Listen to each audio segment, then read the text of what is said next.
Hello dear student, welcome to my YouTube channel. आज हम लोग क्लास 12th रसायन विज्ञान का चैप्टर नंबर फर्स्ट, जिसका नाम है ठोस अवस्था। ठीक है, इसके बारे में जानते हैं। ठोस अवस्था आप लोग जानते होंगे, सॉलिड स्टेट। ठीक है, जो भी चीज़ मजबूत होती है, टिकाऊ होती है, वो उसे हम सॉलिड स्टेट बोल सकते हैं। ठीक है, ठोस अवस्था ठोस कठोर क्यों होती है? ठीक है, आप लोगों ने ये तो पता है ठोस क्या होता है। ठीक है, बहुत पहले से पढ़ते हुए आ रहे हो। ठीक है, तो ठोस में उनके अवयवी परमाणुओं अथवा अणुओं अथवा आयनों की स्थिति स्थिर रहती है, अर्थात ये गति करने के लिए स्वतंत्र नहीं होते।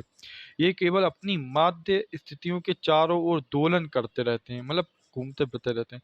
इसका कारण इनके मध्य उपस्थित प्रबल अंतर परमाणवीय अथवा अंतर आणविक अथवा अंतर आयनिक बलों की उपस्थिति है। इन बलों के कारण ठोस कठोर होते हैं। ठीक है, उसके बाद अक्रिस्टलीय ठोसों में अक्रिस्टलीय पद को समझाइए। अक्रिस्टलीय ठोसों में अक्रिस्टलीय पद से तात्पर्य यानी असमाकृति, अर्थात आकृति का ना होना, अर्थात आकृति का ना होना। ठीक है, अक्रिस्टलीय ठोस वे होते हैं जिनमें परमाणुओं की अनियमित एवं व्यवस्थित व्यवस्था होती है। ये गुणों में द्रवों में समानता व्यक्त करते हैं। ठीक है, उसके बाद आपसे कोई पूछे अक्रिस्टलीय ठोस क्या होते हैं, तो आप बोल सकते हैं पॉलीमेरियन, टेफ्लॉन, सिलिकॉन, पाइबाइलिन, क्लोराइड तथा रेशा कांच। ठीक है, अगर आपसे कोई पूछे तो आप बता सकते हैं। ठीक है, आगे देख लेते हैं। उसके बाद क्रिस्टलीय ठोस क्या होता है? नेपलिन, बेंजोइक अम्ल, पोटेशियम नाइट्रेट अथवा तांबा, या फिर बोलता था तांबा। ठीक है, उसके बाद कांच को अतिशीलित द्रव क्यों माना जाता है? अतिशीलित यानी ठंडा बोल सकते हैं। ठीक है, कांच एक अक्रिस्टलीय ठोस होता है। ठीक है, अक्रिस्टलीय ठोस होता है। द्रवों के समान इसमें प्रवाह की प्रवृत्ति होती है। प्रवाह की प्रवृत्ति, प्रवाह मतलब इसमें प्रवाह होता रहता है, यद्यपि यह प्रवाह बहुत मंद होता है, मतलब बहुत धीमा होता है, अतः इस अतिशीलित द्रव भी कहा जाता है। ठीक है, नेक्स्ट पेज पे चलते हैं। उसके बाद देख लीजिए, ये है आपका जालक बिंदु के महत्व को स्पष्ट कीजिए। ठीक है, जालक बिंदु के महत्व को स्पष्ट कीजिए। क्रिस्टल जालक के निरूपण में प्रत्येक बिंदु एक अवयवी कण यानी परमाणु, अणु या आयन को दर्शाता है। इन बिंदुओं को जालक बिंदु कहते हैं। ठीक है, यहाँ पे तो आपकी जालक बिंदु की डेफिनेशन हो गई। ठीक है, यहाँ तक तो आपकी जालक बिंदु की डेफिनेशन हो गई। दूसरे शब्दों में प्रत्येक जालक बिंदु ठोस के अवयवी कणों को दर्शाता है। जालक को जालक स्थल भी कहा जाता है। ठीक है, उसके बाद देख लीजिए क्रिस्टल जालक। उसके बाद क्रिस्टल जालक देख लीजिए। क्रिस्टल जालक क्या होता है? क्रिस्टलीय ठोसों में अवयवी कण तीनों विमाओं में एक नियमित और निश्चित ज्योमिति में व्यवस्थित होते हैं। अवयवी कोणों की इस त्रिविमीय अवस्था को क्रिस्टल जालक कहते हैं। इंपॉर्टेंट है क्रिस्टल जालक। ठीक है, पिछली बार आया था। उसके बाद इकाई सेल। इकाई सेल क्या होता है बेटा? इकाई सेल यानी क्रिस्टल जालक का वह छोटे से छोटा भाग, वह छोटे छोटा भाग जो संपूर्ण क्रिस्टल का प्रतिबिंब हो एकक कोशिका या मात्रक कोशिका या इकाई सेल कहलाता है। ठीक है, एक घनीय इकाई सेल बार बार भिन्न भिन्न दिशाओं में द्वारा क्रिस्टल जालक का निर्माण करता है। ठीक है, उसके बाद देख लीजिए, एक क्वेश्चन है ये, घनीय एकक कोशिका के कणों की संख्या कैसे ज्ञात करते हैं? चित्र की सहायता से समझाइए। ठीक है, तो ये आंसर इसका लिखा है, एक सरिले या घनीय एकक कोशिका को उसमें उपस्थित कणों के साथ निम्न प्रकार दर्शाया जा सकता है। चित्र से स्पष्ट है कि घनीय एकक कोशिका में अवयवी कण केवल घन के 8 कोनों पर उपस्थित हैं। देखो बेटा, 8 कोने हैं ये, 2 4 6 8। ठीक है, देख लो, 1 2 3 4 5 6 7 8। ठीक है, ये 8 कोने हैं। उसके बाद 8 कोनों पर उपस्थित है तथा एकक कोशिका प्रत्येक कण का एक योगदान 1/8 होता है। तो अतः प्रति एकक कोशिका कणों की कुल संख्या बराबर एकल कोशिका में उपस्थित अवयवी कण गुणे एक प्रति एकक कोशिका कण का योगदान। ठीक है, इसे आगे सॉल्व कर लेते हैं। तो देख लो बेटा, इसे हम ऐसे लिख सकते हैं, 8 गुणे 1/8। ठीक है, तो ये 8 से 8 तो कट गया, इधर आंसर क्या आ जाएगा? 1। ठीक है, इस प्रकार घनीय एकक कोशिका में कणों की कुल संख्या 1 होती है। ठीक है, इस प्रकार घनीय एकक कोशिका में कणों की कुल संख्या 1 होती है। ठीक है, पढ़ते हैं बेटा नेक्स्ट टॉपिक। उसके बाद देख लीजिए आप, उपसय संयोजन संख्या। ठीक है, किसी कण में निकटतम गोलों की संख्या को उसकी उपसंयोजन संख्या कहा जाता है। ठीक है, आयनिक क्रिस्टल में किसी आयन की उपसंयोजन संख्या उसके चारों ओर उपस्थित विपरीत आवेश युक्त आयनों की संख्या होती है। ठीक है, उसके बाद देख लीजिए एक घनीय निविड संकुलित संरचना। एक घनीय निविड संकुलित संरचना में केंद्रीय परमाणु की उपसंयोजन संख्या 12 होती है। ठीक है, ये बेटा क्वेश्चन आ जाता है कि बताइए कितनी संख्या होती है घनीय निविड संकुलित संरचना में। ठीक है, ऐसे बेटा एक अंतः केंद्रित घनीय संरचना, एक अंतः केंद्रित घनीय संरचना में उपसंयोजन की संख्या 8 होती है। ठीक है, उसके बाद एक देख लीजिए, जब किसी घनीय जालक के कोनों पर उपस्थित परमाणु एक दूसरे के संपर्क में हों तो घनीय संरचना की संकुचन क्षमता की गणना कीजिए। ठीक है, तो देख लो बेटा, सरल घनीय जालक में परमाणु केवल घनों के कोनों पर उपस्थित होते हैं। घन के किनारों यानी कोरों पर कण एक दूसरे के संपर्क में होते हैं। ठीक है, इसलिए घन के कोर अथवा भुजा की लंबाई a, प्रत्येक कण का अर्धव्यास r निम्नलिखित प्रकार से होता है। ठीक है, कैसे होता है मैं आपको दिखा देता हूँ। ठीक है, इसे आप बोल सकते हैं a बराबर 2r, a बराबर 2r। ठीक है, आगे दिखाते हैं। देख लीजिए बेटा, घनीय एकम कोष्टिका का आयतन बराबर बराबर आप बोल सकते हैं ए क्यू। ठीक है, अच्छा ए क्यू का मान हमने पीछे क्या माना था बेटा, ए क्यू का मान हमने माना था 2r। ठीक है, 2r यानी इसके ऊपर एक इस पे घन लगा तो इस पे भी घन लगा देंगे, तो ये हो जाएगा आपका 2 का घन होता है 8 और ये हो जाएगा आर क्यू।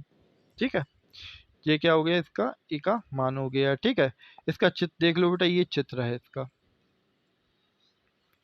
उम्मीद है चित्र आपको दिख रहा होगा। ठीक है, ये चित्र है इसका। ठीक है, अब इसे आगे और हल करना है थोड़ा। ठीक है, तो इसे आगे मैं कुछ लाइन लिखनी है, वो मैं लाइन लिख के दिखा देता हूँ आपको। ठीक है, तो पढ़ लीजिए बेटा, चूंकि सरल घनी एकक कोष्टिका में केवल एक परमाणु होता है अतः आयतन बराबर। ठीक है, आयतन क्या हो जाएगा बेटा, इसका देख लो, आयतन बराबर हो जाएगा इसका बेटा 4/3,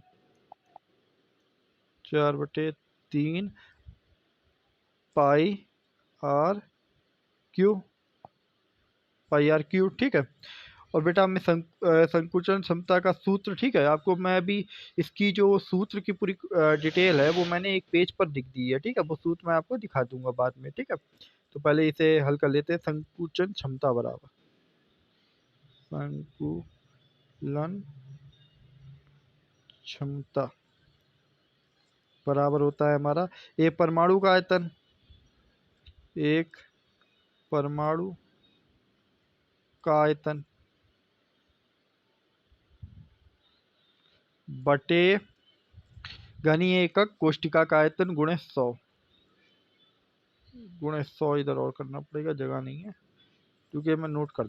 ये देख लो बेटा, सूत्र मैंने लिख दिया है, संकुचन क्षमता बराबर एक परमाणु का आयतन बटे घनीय एकक कोष्टिका का आयतन गुणे 100। ठीक है, अब बेटा मान रख देते हैं। ठीक है बेटा, एक परमाणु का आयतन हम कितना था बेटा हमारा 4/3 पाई आर क्यू। ठीक है, और बेटा कहते हैं हमारा एक घनीय एकक कोष्टिका का आयतन कितना था, ऊपर हमने निकाला था, ये हो जाएगा 8r क्यू। ठीक है, और गुणे में 100 चल रहा है। ठीक है, आर क्यू से आर क्यू कट गया। ठीक है, 4 एकम 4, 4 दूनी 8, ये 2 कहाँ इस 3 के पास पहुंच जाएगा, ये 2 मेरा, ये 2 मेरा 3 के पास पहुंच जाएगा, तो ये हो जाएगा आपका कितना हो जाएगा, पाई बटे 6 गुणे में 100, यही तो होगा। ये तो होगा। अच्छा, अब ऐसा करते हैं, हम पाई का मान भी रख देते हैं, इधर जगह नहीं, जगह कर दें। तो बेटा पाई का मान क्या होता है, पाई का मान होता है मेरा 22/7 गुणे 6 और गुणे में 100। ठीक है, अब जब बेटा आप इसे हल करोगे, ठीक है, जब इसे काटा पीटी करोगे, जैसे 22 का गुणा आपने कहते 100 में कर लिया 22 हो गया, 7 का गुणा 6 में कर लिया 42। ठीक है, जब इसे आप भाग दोगे तो आपका आ जाएगा संकुचन क्षमता बराबर संकुचन संकुलन संकुलन है, संकुलन क्षमता बराबर आपका आ जाएगा, संकुलन तो बराबर आ जाएगा आपका, ये आ जाएगा 53.38%। ये क्या हो जाएगा आपका फाइनल आंसर हो जाएगा। बढ़ते हैं आगे, अगले क्वेश्चन में देख लीजिए बेटा, शाटकी तथा प्रेकश दोषों में अंतर। ठीक है, सबसे इंपॉर्टेंट चीज़ है, अंतर कोई ना कोई पूछा जाएगा। तो शाटकी दोष में सबसे पहले देख लेते हैं, चार्ट की दोस्त में पहला है यह परमाणु अथवा आयनों के अपने समान क्रिस्टल स्थलों से विलुप्त होने के कारण उत्पन्न होता है, ठीक है। जबकि हमारे फेकस जूस में क्या होता है, य- यह तब उत्पन्न होता है जबकि कुछ परमाणु अथवा कुछ आयन अपने समान स्थल से विस्थापित होकर अंतराकाशी स्थलों को अधिष्ठापित कर लेते हैं, ठीक है। उसके बाद इसका दूसरा देख लो बेटा। चार्ट की दोस्त की उपस्थिति क्रिस्टल का घनत्व घटा देती है, ठीक है। यह क्रिस्टल का घनत्व प्रभावित नहीं करता, मतलब ना घटाता ना बढ़ाता है, कुछ नहीं करता है, ठीक है, फेकस दोष हमारा, ठीक है। उसके बाद तीसरा पॉइंट इसका देख लो, यह साधा समानता उच्च उपसहसंयोजन संख्या वाले आयनिक ठोसों द्वारा प्रदर्शित किया जाता है। इसमें धनायन तथा ऋणायन लगभग समान आकार के होते हैं, ठीक है। जबकि इसमें हमारा क्या होता है, ये समानता न्यून उपसंयोजन संख्या वाले, न्यून यानी कम, ठीक है, संयोजन संख्या वाले आयनिक ठोसों द्वारा प्रदर्शित किया जाता है, जिसमें ऋणायनों का आकार धनायन के आकार से अधिक होता है, ठीक है। इसके उदाहरण देख लो बेटा। इसका उदाहरण आप बोल सकते हैं NaCl, ठीक है, और इसका उदाहरण बोल सकते हैं AgCl, ठीक है। अब बेटा इस दोष की डेफिनेशन मैंने एक अलग से लिख दी है, ठीक है, कहीं से देख लो। सबसे पहले आप देख लीजिए शार्ट की दोष, ठीक है, इस शार्ट की गलत लिख गया है, ठीक है। यह आधारभूत रूप से आयनिक ठोसों का विकृता दोष है। जब एक परमाणु अथवा आयन अपनी समान यानी वास्तविक स्थिति से लुप्त हो जाता है तो यह जालक रिक्तता निर्मित हो जाती है। इसे शॉर्ट की दोष कहते हैं। उदाहरण से NaCl, KCl, CsCl और AgY शॉर्ट की दोष दिखाते हैं, ठीक है। आगे देखते हैं। उसके बाद देख लीजिए फेकल दोष, ठीक है। फेकल दोष क्या है, यह दोष आयनिक ठोसों द्वारा दिखाया जाता है। इसमें लघुत्तम आयन धनायन अपने वास्तविक स्थान से विस्थापित होकर अंतरकाशी में चला जाता है। यह वास्तविक स्थान पर रिक्तता दोष और नए स्थान पर अंतरकाशी दोष उत्पन्न करता है, अतः फेकल दोष को विस्थापन दोष भी कहते हैं, ठीक है। यह ठोस की घनत्व को परिवर्तित नहीं करता है। फेकल दोष उन आयनिक पदार्थों द्वारा दिखाया जाता है जिनमें आयनों के आकार अधिक अंतर होते हैं, जैसे ZnS, AgCl, AbR and AgL, ठीक है। उसके बाद आता है अंतराकाशी दोष, ठीक है। ये देख लीजिए, जब जब कुछ अवयवी कण परमाणु अथवा अणु अंतरकाशी स्थल पर पाए जाते हैं तब उत्पन्न दोष अंतरकाशी दोष कहलाता है। यह दोष पदार्थ के घनत्व को बढ़ाता है। अंतरकाशी दोष आयनिक ठोसों में पाया जाता है। आयनिक ठोसों में सदैव विद्युतता उदासीन बनी रहनी चाहिए, इस कारण यह दोष दिखाई नहीं देता है, ठीक है। उसके बाद देख लीजिए एफ केंद्र, ठीक है। एफ केंद्र क्या है, यह क्षारकीय हैलाइड जैसे NaCl की क्षार धातु जैसे सोडियम की वाष्प के वातावरण में गर्म किया जाता है तो सोडियम परमाणु क्रिस्टल की तरह पर जम जाता है। Cl, ठीक है, आयन क्रिस्टल की सतह पर विस्तृत हो जाते हैं। Na परमाणु के साथ जुड़कर NaCl देते हैं। Na प्लस आयन बनाने के लिए Na परमाणु में से एक इलेक्ट्रॉन के निकल जाने से होता है। निर्मुक्त इलेक्ट्रॉन विस्तृत होकर क्रिस्टल के ऋणायनिक आयन को अध्यासित कर देते हैं। अयुग्मित इलेक्ट्रॉनों द्वारा भरी जाने वाली इन ऋणात्मक रिक्तताओं को एफ केंद्र कहते हैं, ठीक है। उसके बाद बेटा अब इसके बाद आपको मैं एक फार्मूला, आपको पूरे चैप्टर का फार्मूले दिखा देता। ये देख लो बेटा, ठीक है, SC/8, ठीक है, इसमें देखो 1 पाया जाता है, ठीक है। BCC में देख लो बेटा, 8 से 8 प्लस 1, ठीक है, प्लस गुणे 1 तो ये आपका 2 हो गया, ठीक है, ये 8 से 8 कट जाएगा और 1 गुणे 1 यानी 2, ठीक है। इसी बेटा इसमें 4, 8 से 8 कट गया, ठीक है, 6, 2 से 1 कट गया 4, ठीक है। उसके बाद देख लीजिए, एक घनीय क्रिस्टल की एक कोष्टिका के किनारे की लंबाई a एवं दो पड़ोसी के मध्य दूरी b में संबंध। सरल एकक कोष्टिका यानी सरल घनीय यानी SC एकल कोष्टिका के लिए d बराबर a। फलक केंद्रित घनीय FCC एकल कोष्टिका के लिए d बराबर a/√2, ठीक है। काय केंद्रिक घनीय BCC एकक कोष्टिका के लिए d बराबर a√3/2, ठीक है। ऐसे बेटा ये सब संबंध लिखे हुए हैं, ये संबंध आप लोग देख लो अपने आप, ठीक है। सरल घनीय SC एक कोष्टिका के लिए R बराबर a/2, ठीक है, ये सब, ठीक है। ये परमाणु का है, ठीक है, ये सूत्र अभी लगेगा, ठीक है, न्यूमेरिकल अभी इसके करवाते हैं तो ये सूत्र लगेगा, ठीक है। ये सब बेटा टोटल सूत्र हैं, ठीक है, एवोगाद्रो का, ठीक है, सब इसमें मिलेगा, ठीक है। बेटा अब आते हैं अंकित प्रश्न की ओर। ये क्वेश्चन देख लो बेटा, सिल्वर यानी चांदी घनीय संवृत संकलित CCP चालक बनाता है। एक्स किरण विवर्तन अध्ययन द्वारा पता चला कि इसकी एकक कोष्टिका की कोर इकाई 408.6 पिकोमीटर है। सिल्वर की घनत्व की गणना कीजिए। ठीक है, चांदी का परमाणु क्रमांक हमें दिया गया है। ठीक है, तो बेटा सबसे पहले जो चीज़ हमें दी गई है हम वो लिख लेते हैं। हमें क्या क्या दिया गया है देख लेते हैं। हमें दिया गया है सबसे पहले तो बेटा हमें चांदी के परमाणुओं की संख्या दी गई है। चांदी के परमाणुओं की संख्या कितनी हमें दी गई है? 4 दी गई है। ठीक है, तो इसे हम चांदी के परमाणुओं की संख्या यानी जेड बराबर कितना दिया गया है बेटा? 4। ठीक है, उसके बाद हमें और क्या दिया गया है? हमें दिया गया है बेटा कोर की लंबाई दी गई है। ठीक है, एकल कोष्टिका के कोर की लंबाई, कोर की लंबाई जिसे हम लोग क्या बोलते हैं? ए बोलते हैं।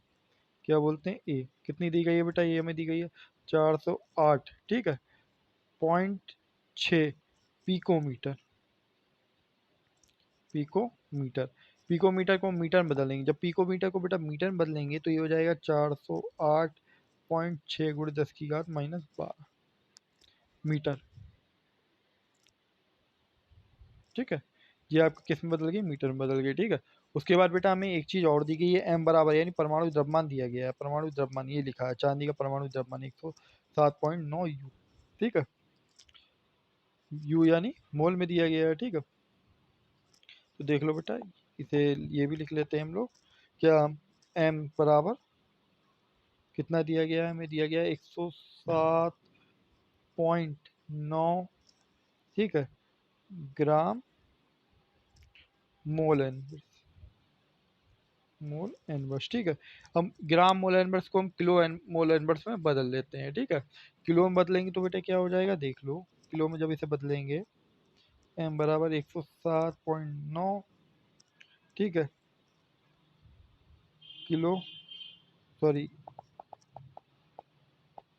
गुणे 10 की घात माइनस 3, 10 की घात माइनस 3 किलो मोल इनवर्स। ठीक है, उसके बाद बेटा हमें एवोगाद्रो संख्या भी लिखनी पड़ेगी। एवोगाद्रो यानी एन ए बराबर कितनी होती है? 6.0 गुणे 10 की घात 23 मोल इनवर्स। ठीक है, अब बेटा देखो इसका सूत्र देख लो।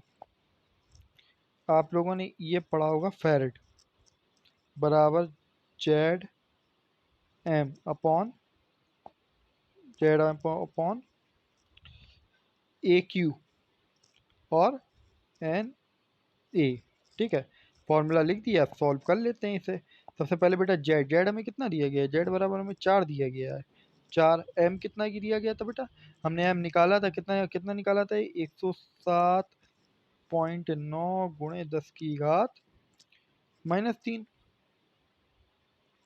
ए क्यू, ए क्या निकला था बेटा हमारा? ए था हमारा 408.6 गुणे 10 की घात पिको मीटर में था, जिसे हमने मीटर में बदला था 12 और इसकी घात 3। ठीक है, क्योंकि ए पे घात 3 है। एन ए यानी एवोगाड्रो संख्या 6.022 गुणे 10 की घात 23। ठीक है, अब अगर बेटा हम इसे कुछ काटना चाहें तो पॉइंट से ये पॉइंट तो कट गया। ठीक है, पॉइंट से पॉइंट तो कट गया। जब पॉइंट से पॉइंट कट गया, ये बचेगा आपका 4 गुणे 107 में गुणे 10 की घात माइनस 3। इसे बेटा आपको पूरा जब आप हल कर लोगे, ठीक है, क्या हल कैसे हल करोगे कि बेटा इसे मैं खोलूंगा नहीं, क्योंकि अगर मैंने इसे खोला तो वीडियो कम से कम नहीं 10-15 मिनट और बढ़ जाएगी। ठीक है, 6 गुणे 10 की घात माइनस 12 3। ठीक है, ये हो जाएगा 62 गुणे 10 की घात 23। जब आप बेटा इसे हल करोगे तो आपका ये आ जाएगा 110 पॉइंट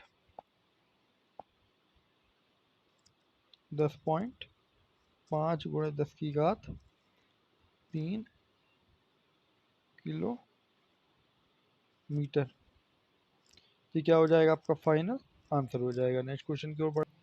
नेक्स्ट क्वेश्चन देख लो बेटा, एक यौगिक के दो तत्व, ठीक है, एम एन से बना है। तत्व एन सीसीपी संरचना बनाता है और एम के परमाणु चतुर्फर्श के रिक्तियों के 1/3 भाग को अध्यसित करते हैं। यौगिक का सूत्र क्या है? ठीक है। तो बेटा यू का इसमें सूत्र निकालना है। ठीक है, तो बेटा सबसे पहले कुछ इसमें लैंग्वेज लिखी जाएगी, वो लैंग्वेज लिख लेता हूँ मैं। तो बेटा आप ये पढ़ लीजिए, इसमें थोड़ा लैंग्वेज का खेल था। ठीक है, तो चतुर्फल के रिक्तियों की संख्या बराबर 2 गुणे जालक में उपस्थित परमाणु की संख्या। ठीक है, प्रश्न अनुसार तत्व एम के परमाणु चतुष्फलकीय रिक्तियों के 1/3 भाग को अध्यासित करते हैं। ठीक है, 1/3 को भाग को अध्यासित करते हैं। तो अतः उपस्थित एम परमाणु की संख्या बराबर क्या होगा, देखो बेटा, 1/3 गुणे 2x, तो ये हो जाएगा आपका 2x/3। ठीक है, 2x/3। तो अब क्या करेंगे हम, अब इसे हम लिख सकते हैं n बा m का अनुपात,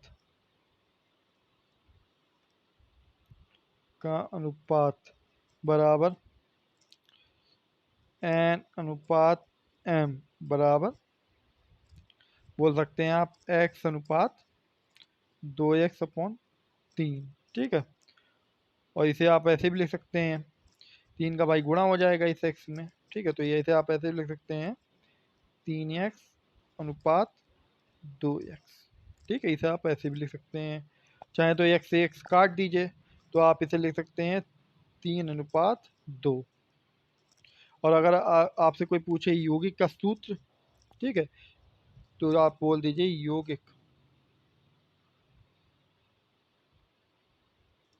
यौगिक का सूत्र बराबर N3M2, अथवा या फिर या बोल सकते हैं या M3N2, ये आपका सूत्र हो गया। ठीक है, बढ़ते हैं आगे। अगले क्वेश्चन देख लीजिए। सोडियम धातु घना का अजालक के रूप में क्रिस्टलीय होता है तथा एकक सेल का कोण 430 पिकोमीटर है। एकक सेल में परमाणुओं की संख्या की गणना कीजिए। सोडियम का घनत्व हमें दिया गया है। ठीक है, परमाणु द्रव्यमान हमें दिया गया है, एवोगाड्रो संख्या हमें दी गई है। ठीक है, तो सबसे पहले बेटा जो जो चीज़ हमें दी गई है हम वो नोट डाउन कर देते हैं। ठीक है, हमें क्या क्या दिया गया है बेटा, तो सबसे पहले हम इसमें नोट डाउन करते हैं मोलर द्रव्यमान। ठीक है, या फिर तत्व का मोलर द्रव्यमान, इसे जिसे हम लोग एम बोलते हैं। एम बराबर हमें कितना दिया गया है बेटा, एम बराबर दिया गया 23 ग्राम मोल इनवर्स। ठीक है, और हमें कोर की लंबाई दी गई है ए बराबर, ठीक है, कितनी दी गई है, 430 पिको मीटर। ठीक है, पिको मीटर। अब पिछली बार हमने पिको मीटर को मीटर में चेंज किया था, अब की बार हम पिको मीटर को सेंटीमीटर में चेंज करेंगे, तो ये जाएगा 430 गुणे 10⁻10 सेंटीमीटर। ठीक है, ये सेंटीमीटर में चेंज किया है। ठीक है, अच्छा, एवोगाड्रो संख्या एन ए बराबर, जो हमें क्वेश्चन दे दी गई, कितनी क्या होती है, ये हमारी होती है 6.023 गुणे 10⁻23। ठीक है, मोल इनवर्स। ठीक है, और एक और हमें चीज़ दी गई है, हमें दिया गया फैरेट दिया गया, यानी सोडियम का घनत्व फैरेट, बराबर कितना दिया गया है, सोडियम का घनत्व कितना दिया गया है, 0.9623। ठीक है, ग्राम सेंटीमीटर क्यूब माइनस का। ठीक है, अच्छा, इसका सूत्र क्या होता है बेटा, इसका सूत्र होता है जेड बराबर फैरेट गुणे ए क्यू गुणे एन ए बटे एम। सूत्र आपको लिख दिया है। ठीक है, अब तो आप निकाल सकते हैं। तो जेड बराबर, तो बेटा फैरेट का मान कितना है, 0.9623 ग्राम और सेंटीमीटर क्यूब। ठीक है, ठीक है, गुणे हमें ए क्यू, यानी ए क्यू कितना है हमारा, 430 गुणे 10⁻10 सेंटीमीटर का क्यू। ठीक है, उसके बाद गुणे में बेटा हमें क्या है, एवोगाड्रो संख्या, यानी 6.023 गुणे 10⁻23 मोल इनवर्स। ठीक है, और इसके बटे में क्या है, एम। एम क्या था बेटा मेरा, 23 ग्राम, 23 ग्राम मोल इनवर्स। ठीक है, अब देखो बेटा, कुछ कट रहा है तो काटते चलिए। भाई ग्राम से ग्राम काट दिया, ठीक है। मोल इनवर्स से मोल इनवर्स काट दिया, ठीक है। और जब आप बेटा इसे हल करोगे, क्योंकि बेटा अगर मैं इसे हल करूंगा तो वीडियो बहुत लंबी हो जाएगी, ठीक है। जब आप इसे हल करोगे तो ये आपका आ जाएगा, इतना सरल आंसर आएगा, सिर्फ 2 आएगा, सिर्फ 2। जेड बराबर क्या आ जाएगा, सिर्फ 2, ठीक है। अगर आपको कोई कैलकुलेशन नहीं आ रही है तो आप मुझे वो कैलकुलेशन यानी क्वेश्चन नंबर बता दीजिए, उसकी मैं शॉर्ट वीडियो आपके लिए प्रोवाइड कर दूंगा, टेंशन वाली बात नहीं है, ठीक है। आगे बढ़ते हैं। अब इस क्वेश्चन देख लीजिए, 5.85 ग्राम NaCl में इकाई सैलों की संख्या ज्ञात की, जहाँ Na बराबर हमें दे दिया है और क्लोरीन का भी मान हमें दे दिया है, ठीक है। तो आप इसे कैसे हल करेंगे, इसे हल करने के लिए देख लीजिए बेटा, हम क्या करेंगे, पहले NaCl का आणविक मान निकालेंगे। क्या निकालेंगे, आणविक द्रव्यमान। तो आप बोल सकते हैं NaCl का आणविक द्रव्यमान, आणविक, ऐसे ही लिखा जाता है आणविक, एक डंडा और, आणविक द्रव्यमान, आणविक द्रव्यमान बराबर, यानी इन दोनों को जोड़ देना है हमें, 23 प्लस 35.5। बेटा जोड़ना तो आपको पॉइंट में सभी को आता होगा, जब आप इसे जोड़ोगे तो कितना आ जाएगा, तो आप इसे जोड़ोगे तो ये आपका आ जाएगा 58.5 ग्राम मोल इनवर्स, मोल इनवर्स, ठीक है। अब बेटा देखो हमें क्या करना है, चूंकि हमें NaCl, या फिर बोल सकते हैं जितना हमारा निकला है ये 58.5, ठीक है, ग्राम मोल ग्राम NaCl का, NaCl में अणुओं की संख्या, अणुओं की संख्या, ठीक है, अणुओं की संख्या। तो देख लो बेटा अणुओं की संख्या कैसे हमारी निकलेगी, इसके लिए बेटा हमें सूत्र लगाना पड़ेगा। आप बोल सकते हैं NaCl का द्रव्यमान बटे में NaCl का आणविक द्रव्यमान, NaCl का आणविक, आणविक द्रव्यमान, ठीक है, गुणे में Na यानी एवोगाद्रो संख्या, ठीक है। तो देखो बेटा मान रख दो, NaCl का द्रव्यमान कितना है बेटा, NaCl का द्रव्यमान हमें हमारा जो हमने जोड़ा था 8.5 ग्राम, ठीक है, ये उसका NaCl का द्रव्यमान होता है, और गुणे में हमारा जो एवोगाद्रो संख्या क्या होती है, 6.022 गुणे 10 की घात 23 मोल इनवर्स, मोल, मोल इनवर्स, ठीक है, बटे में NaCl का आणविक द्रव्यमान क्या निकला था हमारा, 5.85 ग्राम मोल, मोल इनवर्स, ठीक है। मोल इनवर्स से ये मोल इनवर्स कटा, ग्राम से ये ग्राम कटा, इससे ये कटा, तो हमारा फाइनल इसका जो हमारा इसका ये निकलेगा, अणुओं की संख्या कितनी निकलेगी, अणुओं की संख्या हमारी निकलेगी, इधर लिख लीजिए, अणुओं की संख्या, अणुओं की संख्या बराबर निकलेगी हमारी 6.022 गुणे 10 की घात 23, ये हमारी क्या निकल आएगी, अणुओं की संख्या निकल आएगी। अच्छा अब हमें क्या निकालना है, इकाई सैलों की संख्या निकालनी है, इकाई सैलों की संख्या। तो आप देख सकते हैं इकाई सेलों की संख्या बराबर, इकाई सेलों की संख्या बराबर अणुओं की संख्या, अणुओं की संख्या बटे 4, अणुओं की संख्या कितनी है, 6.22 गुणे 10 की घात 23 और बटे में 4। जब इसका बेटा आप इसमें भाग दे लोगे, जब आप इसका इसमें भाग दोगे तो आपका आंसर आ जाएगा, इकाई सेल की संख्या आ जाएगी 1.505 गुणे 10 की घात 23, ठीक है, भाग दे लेना, क्या आ जाएगा आपका, इकाई सेलों की संख्या लिखना, इकाई सेलों की संख्या, ये क्या हो जाएगा आपका फाइनल आंसर हो जाएगा। बढ़ते हैं बेटा आगे, अगला क्वेश्चन देख लो बेटा, धात्विक स्वर्ण क्रिस्टल आकृति में धनजालक केंद्र सोने के 2 ग्राम इकाई सैलों को अनुमानित संख्या क्या है, सोने का परमाणु द्रव्यमान 179 दिया गया है, ठीक है। तो बेटा इसे हल करने के लिए सबसे पहले कुछ थ्योरी है वो मैं लिख देता हूँ।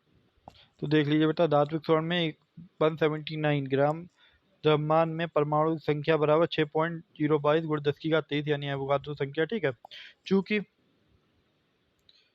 2 ग्राम चूंकि 2 ग्राम द्रव्यमान स्वर्ण में द्रव्यमान स्वर्ण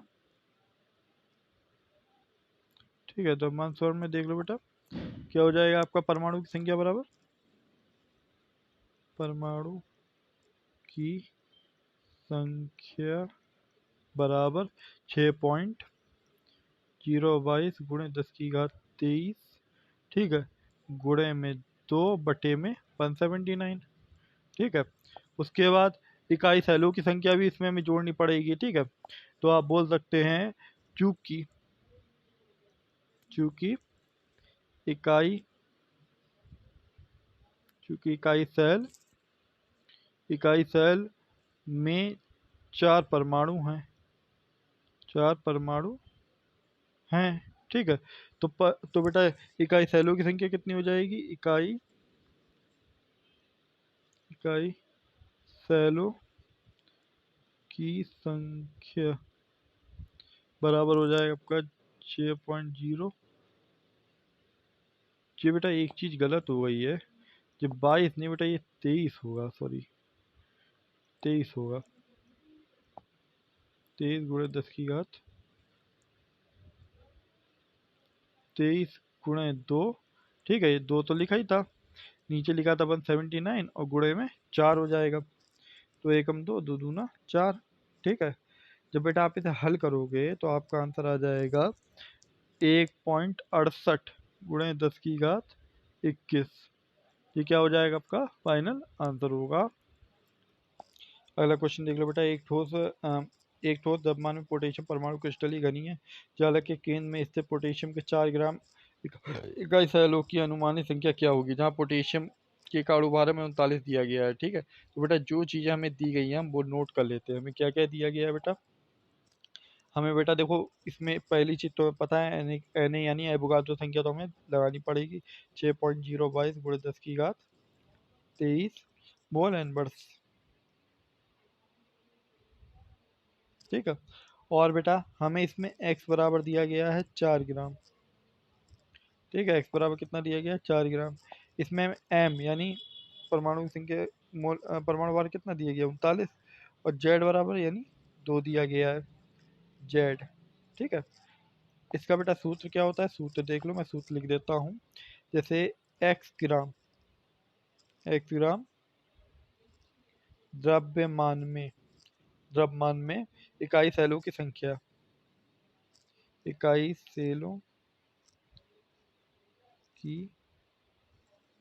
संख्या बराबर ये आपका हो जाएगा Na गुणे में x और बटे में हो जाएगा आपका m गुणे z। ये आपका इसका सूत्र है। ठीक है, तो बेटा हमें सबके मान पता है, हम मान रख देते हैं। तो ये जाएगा मान, मैं इधर रख देता हूँ,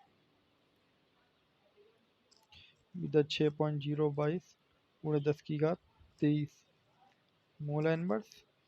ठीक है, गुणे में 4 ग्राम बटे 39 मोल